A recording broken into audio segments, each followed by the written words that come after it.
5 fragrance blind buys that went terribly wrong. Let's kick it off strong with none other than Versace Blue Jeans. I've noticed that this could just be the most controversial love it or hate it fragrance in the entire community. As you probably guessed, because it is on this list titled the worst blind buys of my career, I freaking hate this stuff. The only reason there is some gone there is because I sell fragrance samples in Australia. Trust me, I would not willingly spray this on myself or anyone that I like around me. Notes. All I remember is that there is at least 24 different notes. It is extremely florally. It definitely has an old man type of element to it. I've seen people comment and tell me that Versace Blue Jeans is a great, simple, fresh and clean, daily, versatile fragrance. I could not disagree more. There is nothing simple about this. To me, it honestly just smells like an old man's ball sweat. I'm sorry to put the image in your head. That's just the only thing I can think of. Atomizer. I don't even... Oh, I've just infected my entire room. What have I done? The good news was that this blind buy only costed me 30 Aussie dollars from my local chemist. It's easy to find and it's cheap. Those are the only two positives I can think of about this fragrance. It is also from Versace, so at least you get a very, reputable, well-known brand. Bottle, I don't like. There's just nothing I actually like about this fragrance. I'm trying to think of something positive, but I just can't. Since I bought it, don't remember the last time I wore it.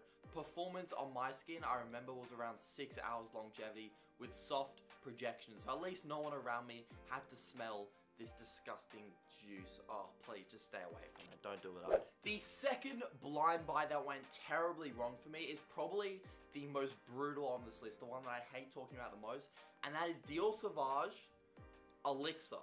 Now, I can't show you my bottle of Sauvage Elixir because I did actually end up selling it, which should tell you how terribly the blind buy went. I owned it for around a month, wore it 3 or 4 times, and then realized that this fragrance just was really not for me. I don't know how else to explain this, but you know when you smell a fragrance and you can just tell it's not your style, you really don't like it, but you can just really appreciate the perfumery. You can appreciate that it's high quality ingredients, high quality blend.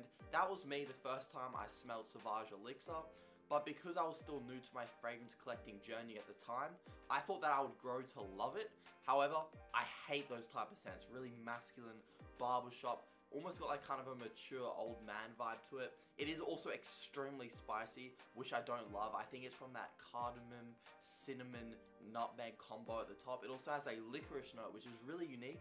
It is just not the fragrance for me. I actually find myself wearing Sauvage EDP a lot, and even when I owned Sauvage EDP and Sauvage Elixir, I wore Sauvage EDP way more. Let's just actually wear this today.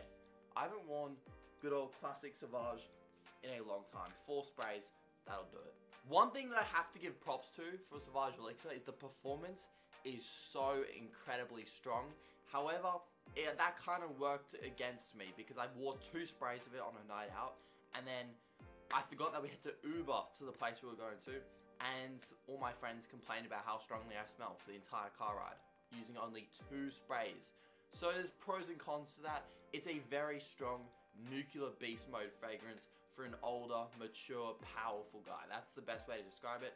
Not what I'm looking for, and that's why it was such a bad blind buy. The next fragrance blind buy that went terribly wrong is going to be 2. I'm going to get these 2 done because they're from the same brand, and that is none other than the brand of Jean Paul Gaultier. We have Le Male Lover and Le Male Elixir. Both of these were really bad fragrance blind buys, especially the brand new Le Male Lover. Starting with Le Male Elixir first, I bought this solely due to the hype on TikTok, and yeah, I actually thought I really liked it when I first smelt it. Turns out I only thought I liked it because all the reviews were so good. I just assumed, I had to like it as much as the critics did too. A week later, the novelty wore off and I realized it was far too sweet and headache inducing for my taste. The honey note is just too sickeningly sweet. There's just something about it I can't do. I usually am a vanilla baby. You guys know I love my vanilla heavy fragrances, just not this one. It's just simply too sweet, too strong, too cloying. The bottle is beautiful. When I look at the note breakdown, it looks like something I would love. I just don't. And I've never worn it really since after that first week that I got it.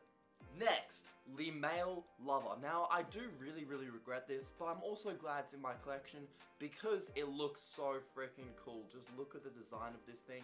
However, the smell, I actually started laughing on camera after I smelled it for the first time because I was just so in denial. I was like, what? There's no way they literally made a brand new release in 2024 smell like something in the 1900s, because this to me smells, in the opening, 80% similar to the original Le Male by Jean-Paul Gaultier. It's not a bad smelling fragrance, it's just you would think they would reinvent the wheel by now, right?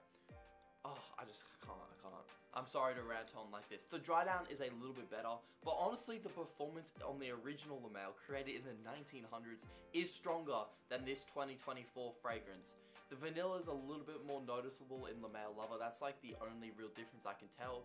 I just think it's unacceptable for Jean-Paul Gaultier to release a new fragrance and make it smell this close to something they released 30 years ago.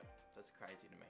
The final fragrance blind buy that went terribly wrong for me is Club de Nuit Intense Man Eau de Parfum. Now, as you guys know, I do own the Eau de Toilette. I've owned that one for the longest time, and it is still, to this day, the most complimented fragrance in my entire collection.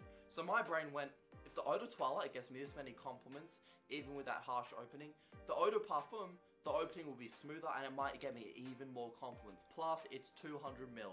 More bang for your buck, right? No, this thing smells the exact same as the Eau de Toilette, but it just costs like double the price. The opening, to me, I don't think it smells any smoother than the Eau de Toilette. I actually think they smell the exact freaking same. This is proof that they are different, right? Look at the size of the bottles. This one on the right, the small one, is the Eau de Toilette. The big boy is the Eau de Parfum. Now, they do make a limited edition Parfum version, which I do strongly believe probably does smell a lot smoother than the Eau de Toilette. But do not bother with their EDP like I did. It is not worth paying that extra 40-50 bucks for the extra 100ml that you're never going to run through anyway, because they smell the exact same. Pisses me off.